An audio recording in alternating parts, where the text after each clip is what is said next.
আমরা দেখছি যে রমজানের ভিতরে বাংলাদেশের বর্ডারের ভিতরে প্রবেশ করে ভারতের বিএসএফ বাংলাদেশের দুই রাখালের উপরে প্রকাশ্য গুলি করছে, কিন্তু বাংলাদেশের কোনো প্রশাসন, বাংলাদেশের বর্ডার ঘাট, পররাষ্ট্র মন্ত্রণালয় থেকে কোনোভাবেই ব্যবস্থা নেওয়া হচ্ছে না। প্রতিনিয়ত বাংলাদেশের নাগরিককে গুলি করে হত্যা করছে। এই রিসেন্টলি এই রমজানের ভিতরে 10 থেকে 12 জনকে গুলি করে হত্যা করছে, কিন্তু কোনো আইনিভাবে ব্যবস্থা নেওয়া হচ্ছে না। আপনি একজন আইনজীবী হয়ে এইগুলো কীভাবে দেখেন? দেখেন, এটা তো আন্তর্জাতিক একটা বিষয়, আন্তঃরাষ্ট্রীয় বিষয়। তারপরে বলবো সীমান্তে যে বিষয়গুলো আমাদের বর্ডার আছে, তাদের ল্যান্ড বাউন্ডারি আছে, আমাদের ল্যান্ড বাউন্ডারি আছে, দুই দেশের আছে। ল্যান্ড বাউন্ডারি একটা আইন কানুন আছে। আমরা যদি কোনো ধরনের অবৈধ কাজ করি সেটা গ্রেপ্তার করতে পারে। যে আমি কিছু অন্যায় করলাম, হ্যাঁ, ভারত থেকে কেউ যদি বাংলাদেশে তাকেও গ্রেপ্তার করা যাবে, বাংলাদেশ থেকে কেউ যদি ভারতে যায় সেটা গ্রেপ্তার করে আইনে আওতা নেওয়া যায়, কিন্তু তাই হত্যা করা এটা কোনো আইন, আন্তর্জাতিক আইনে এটা লঙ্ঘন। এবং বাংলাদেশের বর্ডারের ভিতরে প্রবেশ করে গুলি, এটা তো আরও জঘন্য অপরাধ। কারণ এরা বিনা অনুমতি ঢুকিয়া হত্যা করবে, সেটা আমাদের যারা বর্ডার গার্ড আছে যেখানে যা দিচ্ছে তার দেখা উচিত। এবং আমি বড় সরকারের উচ্চ পর্যায়ে এটা ভাবা উচিত, তারা কেন ঢুকলো প্রতিবাদ করা উচিত। যদি এটা না হয় তাহলে আন্তর্জাতিকভাবে এটা দৃষ্টি আকর্ষণ করা উচিত যে আমাদের দেশে খামাখা কৃষকগুলোকে অহেতুক নিরীহ লোকগুলো হত্যা করছে, এটা সঠিক না। সরকার কি ক্ষমতা হারানোর ভয়ে কি এই পদক্ষেপ নিচ্ছে না বলে মনে করেন? এটা সরকার বলতে পারবে, সরকারের তো ভিতরে আমি কথা বলতে পারবো না সরকার কি ক্ষমতা হারানোর ভয় করে কিনা। তো আমার মনে হয় এটা আমাদের যে সংবিধান যেটা আছে, বাংলাদেশ সংবিধান, সেখানে বলা আছে আমাদের যে আমাদের প্রত্যেকটা রাষ্ট্রের সার্বভৌমত্ব রক্ষার দায়িত্ব সরকারে থাকবে, যেই সরকারে থাকুক। আমার দায়িত্ব হচ্ছে আমাদের সার্বভৌমত্ব, সীমান্ত রক্ষা করা, আমাদের বিদেশি হস্তক্ষেপ রক্ষা থেকে মুক্ত থাকা, এগুলো আমাদের সংবিধান বলা আছে, যেই সরকার থাকুক। কিন্তু ওনার উচিত এটা এদিকে নজর দেওয়া। আমরা দেখছি যে বিজিবি যে বর্ডার ঘাট যে আমাদের বাংলাদেশকে রক্ষা করছে, বর্ডার যে রক্ষা করছে, সেই বিজিবিকে বিএসএফ গুলি করে আমাদেরকে লাশ উপহার দিয়েছে। কিন্তু আমাদের বর্তমান সরকার এবং পররাষ্ট্র মন্ত্রণালয় থেকে কোনো রকমই কোনো ব্যবস্থা নেওয়া হয়নি এবং বলেছে যে এটা অনাকাঙ্ক্ষিত ঘটনা, এটা হয়ে গিয়েছে। কিন্তু এটা আমাদের কি আমাদের দেশের দুর্বলতা নাকি আমাদের সরকারের দুর্বলতা, বা সরকারের কি উপকার আসে এই সকল ব্যবস্থা না নেওয়ার কারণে? এটা আমার মনে আমাদের যারা উচ্চ মহলের আছেন, পররাষ্ট্র নীতিতে আছেন, তাদের এনে কিছু দুর্বলতা আমি একদম মনে হচ্ছে। কারণ এরা যদি স্ট্রং প্রতিবাদ না করে, আমরা দেখি বিভিন্ন জায়গায় অ্যাম্বাসেডার ডাকা হয়, বিভিন্ন রাষ্ট্রে কিছু হইলে পরে তাকে ডাকা হয়, কল করা হয়, তাকে জিজ্ঞাসা করা হয় যে তোমার দেশে এটা হইলো কেন। তা আমরা দেশে করে নেই কেন জানি না, কিন্তু করা উচিত। এবং আমার মনে হয় এটা সরকারের নত নীতি থাকলে এটা ভালো না। আমার স্ট্রং প্রতিবাদ করা উচিত। কারণ আমরা এই দেশে 18 কোটি মানুষের দেশ, আমরা এই দেশটা যুদ্ধ করে স্বাধীন করেছি। সুতরাং আমরা বাঙালিরা পারিনি এমন কোনো কাজ নাই। আমরা ইনশাল্লাহ অনেক কিছু অর্জন করতে পারি। ভাষা আন্দোলন সব কিছু আমরা এই দেশে ছেলেরা, আমাদের ভবিষ্যৎ, তারা এই নতুন প্রজন্ম, তারা কিন্তু এটা পছন্দ করছে না। কাজে আমরা মনে করি যে রাষ্ট্র পর্যায়ে, সর্বোচ্চ পর্যায়ে সরকারে এই ব্যাপারে পদক্ষেপ নেওয়া উচিত। এবং কোথায় কোথায় দুর্বলতা আমাদের রয়েছে এগুলি চিহ্নিত করে এইভাবে ব্যবস্থা নেওয়া দরকার।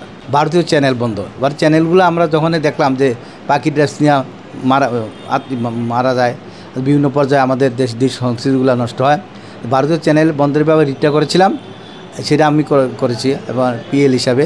তো আসলে এই চ্যানেলটা আমরা রোল ইস্যু করলো, রোল ইস্যু করার পরে সর্বোচ্চ পর্যায়ে গিয়া আসলে রোলটার পর ডিসচার্জ করে দিল। কিন্তু আসলে আমাদের এই অপসংস্কৃতি রোধ করা উচিত। আমাদের বিজ্ঞাপন যে চলমান রয়েছে, বিজ্ঞাপন ব্যাপারে অর্থাৎ লেখা আছে 2006 সালের একটা আইন আছে আমাদের, সেই আইনের মধ্যে বলা আছে কেবল টেলিভিশন নেটওয়ার্ক আইন, সেখানে বলা আছে বিদেশি কোনো চ্যানেলে বিজ্ঞাপন দেওয়া যাবে না আমাদের দেশে, কিন্তু সেটা দিচ্ছে। এই মর্মে আমি হাইকোর্টে রিট করেছি বাংলাদেশে যেন কোনো বিদেশি বিজ্ঞাপন কোনো চ্যানেল না দেওয়া হয়, সেই জন্য সেটা রুল ইস্যু করা আছে এবং শুনানির জন্য আসলে মহামান্য হাইকোর্ট খুললেই আমরা সেটা শুনানি করি। ভারতীয় পণ্য বর্জন করছে, আপনি একজন আইনজীবী হয়ে এইটা কিভাবে দেখেন যে বাংলাদেশের সাধারণ মানুষ তারা ভারতীয় পণ্য বর্জন করছে এবং বাংলাদেশি পণ্য ব্যবহার করার জন্য জনসাধারণকে উৎসাহিত করছে?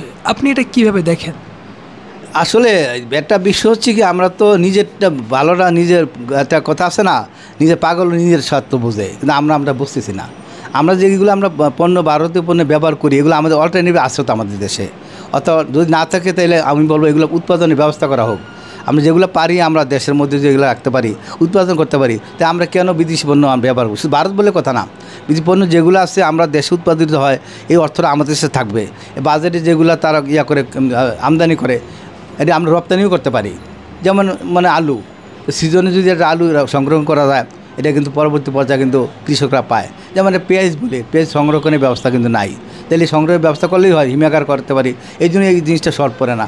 যে কিন্তু আমি মনে করি যে না, যেগুলো আমরা দেশে উৎপাদন ভালো বলে, এমনকি ওয়ালটনের একটা পণ্য আছে দেখছি সারা বিশ্বে যায়, আমার দেশীয় পণ্য, দেশীয় একটা অর্গানাইজেশন তারা তৈরি করে থাকে, এমন অনেক আছে যারা নাকি আমাদের দেশে উৎপাদিত হয়। কাজে আমি মনে করি আমাদের দেশের শিল্প সংস্কৃতি, পাশাপাশি আমাদের মিল কারখানাগুলা, যেমন পাট বলেন, পাটের শুধু অনেক সোনালি আঁশ বলতো, সে পাট এখন আর নাই, কেন নাই সেটা জানি না, কোনো রাজনৈতিক কারণ আছে কি না, অথবা যে পাশাপাশি দেশে এগুলো চলে যায়। তো এইগুলো আপনার দেখা উচিত। আসলে যারা আমাদের মাতৃভূমির প্রতি দরদ আছে, আমি মনে করি তারা এই জিনিসটা ভাবা উচিত, তারা এটা নীতি নির্ধারক আছেন, তাদের অনুরোধ করবো এই বিষয়গুলো আপনার গভীরভাবে চিন্তা করেন। আগামী ভবিষ্যৎ প্রজন্ম, আমাদের লক্ষ লক্ষ ছেলে, শিক্ষিত ছেলে বেকার, এই বেকার ছেলেগুলো কোথায় যাবে? আসলে এই বেকার ছেলেগুলো যদি আজকে আমরা চাকরি পাইতো, না পেলে আপনি তাদেরকে ট্রেনিং দেওয়া উপযোগী করে তুলে দেন যে এদেরকে এটা করা দরকার, কিন্তু এগুলো হচ্ছে না। তারপর আমাদের দেশের অর্থনৈতিক অবস্থা আসলে কি বলবো, বেকারের কারণে, বেকার এমন পরিস্থিতি, অনেক লোক BA পাস করে থাকে, তারা চাকরি পাচ্ছে না।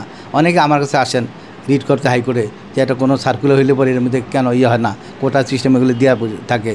তো এইসব কতগুলো ব্যাপার আছে, তো এগুলো আমরা করে থাকি। আমরা দেখা যায় যেখানে আর কি মানবাধিকার বিষয়গুলো লঙ্ঘন হয়, সেটা আমরা ইন্টারভিউ করতে যতদূর পারি আমরা হেল্প করি সমাজে। কিছু সংখ্যক লোক বলছে ভারতীয় পণ্য যদি বাংলাদেশে না ঢোকে তাহলে বাংলাদেশের জনগণ না খেয়ে মারা যাবে, এই বিষয়টা শোনেন, এইটা একটা হাস্যকর বিষয়। কেউ না খেয়ে কেউ কিন্তু মারা যায় না, আর এই জন্য যায় না, যেমন একটা জিনিস কেউ যদি বেশি খায়, যেমন গরুর মাংস বলি, তখন গরুর মাংস না খেলে কিছু মারা যাবে, যায় না তো। হয়তো কেউ কম খাইতে পারে, টাকার জন্য খাইতে পারে, সেটা কোনো বিষয় না। বিষয়টা হচ্ছে যেগুলো আমাদের আছে আর যথেষ্ট আছে আমাদের দেশে, আমরা এটা পরিচর্যা করি, আমরা এটাতে ভালো করে নজর দিই, সরকার যদি এদিকে দৃষ্টি দেয়, তাহলে আমি মনে করি এটা কোনো ব্যাপারই না। না আসলে যে হবে না তা কিন্তু না, কেন চলছে না, আমরা তো সে আমাদের চলবো। আমরা আমাদের দেশি পণ্য যতগুলো আছে আমরা দেশি পণ্যের ব্যাপার করবো। এইবার ঈদে দেখলাম, ঈদে দেখা গেল যে কুমিল্লাতেও দেখলাম যে এই ভারতীয় পণ্য কোথায়, শাড়ি বলেন, ভারতীয় থ্রি পিস বলেন, এগুলো তেমন নিচ্ছে না। আমি দেখলাম যে কান্দিরপাড় আমাদের একটা জায়গা আছে, কান্দিরপাড় রাজগঞ্জ, এখানে অনেক আছে কুমিল্লার অনেক খাদি কাপড় আছে, বাটিকের কাপড় আছে কুমিল্লা, অর্থাৎ কুমিল্লা খদ্দর কাপড়গুলা অত্যন্ত সুন্দর। সিরাজগঞ্জ আছে আমাদের এই যে তাঁত শিল্পগুলা, এগুলো আমি ভালো করি না, করলে তো ইন্ডিয়ার বাইরে শুধু তা না, বাইরে কোনো জিনিস আমার প্রয়োজন পড়ে না। আমরা দেখছি যে বাংলাদেশের চিকিৎসা এখানে কি ভারতের চিকিৎসা ভালো হয়, এই জন্য বাংলাদেশ থেকে প্রতিনিয়ত বাংলাদেশি নাগরিক তারা ভারতের চিকিৎসা নিতে যাচ্ছে, এবং ভারতের নাগরিকরা বলছে বাংলাদেশের মানুষ যদি ভারতের চিকিৎসা করতে না আসে তাহলে বাংলাদেশের মানুষ অধিকাংশ একটা বিভ্রান্তিতে পড়বে বা চিকিৎসাহীনতার কারণে মারা যাবে। এই বিষয়টা আপনি কি? এটা সম্পূর্ণ এটা সঠিক কথা না। কারণ আমি 3-4 দিন আগে বোধহয় বা পরশু দেখলাম যে ভারতের একটা টিভি চ্যানেলে দেখলো যে বাংলাদেশে যায় নাই, চিকিৎসার জন্য যাচ্ছে না, তাদেরই হাহাকার, তাদের পর্যটনের শিল্প ধ্বংস নেমেছে, তাদের ওই যে শিক্ষা ইয়ার ক্ষেত্রে কী বলে চিকিৎসা ক্ষেত্রে তাদের ভালো অবস্থান না। অর্থাৎ আমাদের দেশে অবশ্যই ভালো চিকিৎসা রয়েছে, চিকিৎসা রয়েছে, এমনকি আমাদের হাসপাতালগুলো রয়েছে অনেক উন্নত মানের, এবং এমনও চিকিৎসক আছে যারা নাকি দেশের বাইরেও চিকিৎসা করেন, আমাদের দেশে করেন। আসলে এটা কথা সঠিক না। আমাদের বড় উন্নত মানের চিকিৎসা সামগ্রী আছে, এবং আমাদের স্ট্রাকচারগুলা এবং আমাদের হাসপাতালগুলা অনেক উন্নত। আসলে এটা এক ধরনের কালচার, এক ধরনের কিছু লোক আছে মানে খামাকে এই বিষয়টা একটা নেতিবাচক কথা বলে যে ভারত চিকিৎসা গেলে ভালো, তা সঠিক না। এমনও রোগী দেখছি আমি ভারতে হয় নাই, বাংলাদেশে এসে চিকিৎসা হয়েছে, ভালো হয়েছে। কাজে এটা কথা সঠিক না। এই যে আপনি বললেন রক্তের বিনিময়ে বাংলাদেশ স্বাধীন হয়েছে, আসলে কি বাংলাদেশ স্বাধীন হওয়ার পরে আমাদের গণতন্ত্র কি রয়েছে? বাংলাদেশের সাধারণ জনগণ এবং বৃহত্তম রাজনৈতিক দল এবং সাধারণ যে রাজনৈতিক দলগুলো রয়েছে তারা বলছে ভারত আমতন্ত্র এবং সার্বভৌমত্ব থেকে বাংলাদেশকে হরণ করতে চাচ্ছে। এটা বাংলাদেশ সাধারণ মানুষ এবং সকল রাজনৈতিক দলের একটা মতামত প্রকাশ করছে। এইটা আপনি কীভাবে দেখেন? দেখেন, এইটা একটা বিষয়টা আমি বলি আপনাকে, যেমন আমাদের একটা ফ্যামিলি আছে, পরিবারে যদি 3 ভাই থাকে, 3 ভাই একত্র থাকলে যে শক্তিটা থাকে, আর এটা বিচ্ছিন্ন আমরা থাকি, তখন কিন্তু অন্যজন অর্থাৎ পাশের লোকজন এসা এটা সৃষ্টি করে, মানে একটা ভাঙন সৃষ্টি করে। আমরা দেশে তাই বলছি আমি, রাজনৈতিক দলগুলো একত্রিত না, আর রাজনৈতিক দল দর্শনগুলো আমরা যেটা নাকি জাতীয় ইস্যু সেখানে একত্রিত হতে পারি না। এই কারণে বহিঃশত্রু আইসা, মানুষ আইসা বিদেশি হস্তক্ষেপ সুযোগ পায়, সুযোগটা কিন্তু আমরাই করে দিচ্ছি। তাই মানে এটা করা উচিত না। এই ব্যাপারে আমরা সবাই জাতীয় পর্যায়ে আমরা বসা উচিত যে আমরা কীভাবে এই দেশের সার্বভৌমত্ব রক্ষা করব। এটা আমাদের একটা জাতীয় কনসেনসাস বিষয়ে দেশটা চললে ভালো হয়। এটা না থাকার কারণেই কিন্তু আমাদের এই দুর্বল পয়েন্টে আমাদের যে কোনো দলেই বলেন, আছে আওয়ামী লীগ বলেন, বিএনপি বলেন, জাতীয় পার্টি বলেন, আর যারা যারা বাম দল আছে, যারা জন অধিকার পরিষদ আছে, সবাইরই আমি বলবো যারা নিয়ে আসছেন আপনার, আসলে আমরা এই দেশটা কী চাচ্ছি? আমরা চাচ্ছি দেশের ছেলেরা চাকরি পাক, শিক্ষিত হোক, বিজ্ঞানী তৈরি হোক, আমাদের দেশে গবেষক বাইর হোক, কিন্তু এগুলো দাম হচ্ছে না। এখন লক্ষ ছেলে বেকার কোথায় যাবে? এই যে চাকরি বাজারে চাকরি হচ্ছে না, লেখাপড়া আমরা তো লেখাপড়া করেছি, আমি ঢাকা বিশ্ববিদ্যালয়ের ছাত্র ছিলাম, কিন্তু দেখছি আমাদের সময় যে লেখাপড়ার যে সিস্টেম ছিল সেই সিস্টেমগুলো আমরা কেমন জানি। আমরা এই যে সিস্টেম আছে লেখাপড়ার শিক্ষা কার্যক্রম যে একটা ধ্বংসের পর্যায়ে চলে গেছে, এটা সরকারের অবশ্যই দিয়ে নজর দেওয়া দরকার বলে মনে করি। জনগণ যারা যারা দেশকে ভালোবাসে 95% জনগণ, 5% আমি বাদই দিলাম। এই যে 95% জনগণ যে ভারতের পণ্য বর্জন করছে, আসলে এই 95% ভারতের পণ্য বর্জন করলে কি ভারতের কোনো বড় ধরনের ক্ষতি হবে কিনা বা ভারতে কোনো প্রভাব পড়বে কিনা যে ভারতীয় পণ্য বর্জন করলে? একটা সুন্দর প্রশ্ন করেছো তুমি। এটা বলা বাহুল্য, কারণ আর্থিকভাবে কেউ যদি দুর্বল হয় তো স্বাভাবিক প্রয়োগ তো পড়বেই, তারপর কেন পড়বে না? তাদের কথাবার্তা দেখলাম যে ভারতের বিভিন্ন চ্যানেলগুলোতে যে এই প্রতিনিয়ত কথা বলছে, অর্থাৎ তাদের গায়ে আঘাত লাগছে বলে কথাগুলো বলতেছে। অবশ্যই তাদের কাজ কমে যাবে, তাদের রপ্তানি কমবে, তার মালের রেভিনিউস কমবে, তাদের টাকা যাবে না, তাদের শিল্প কিছুটা। এমনিও দেখলাম যে কলকাতাতে দিন দেখলাম যে ক্রেতা নাই। আমাদের বাংলাদেশে অনেক ক্রেতা আগে যাইতো, যে বিভিন্ন ঈদের সাথে যাইতো, কিন্তু এখন যাচ্ছে না। তাতে এই জন্য আরেকটা কারণ আছে, এটা ভারত যে আমাদের আভ্যন্তরীণ বিষয় হস্তক্ষেপ করে, এই বিষয়গুলো মানুষের মনে একটা দাগ কাটে। তারা কোনো সময় কারো আভ্যন্তরীণ বিষয় হস্তক্ষেপ করা কেউ পছন্দ করে না। তাই এইগুলো বোঝা উচিত।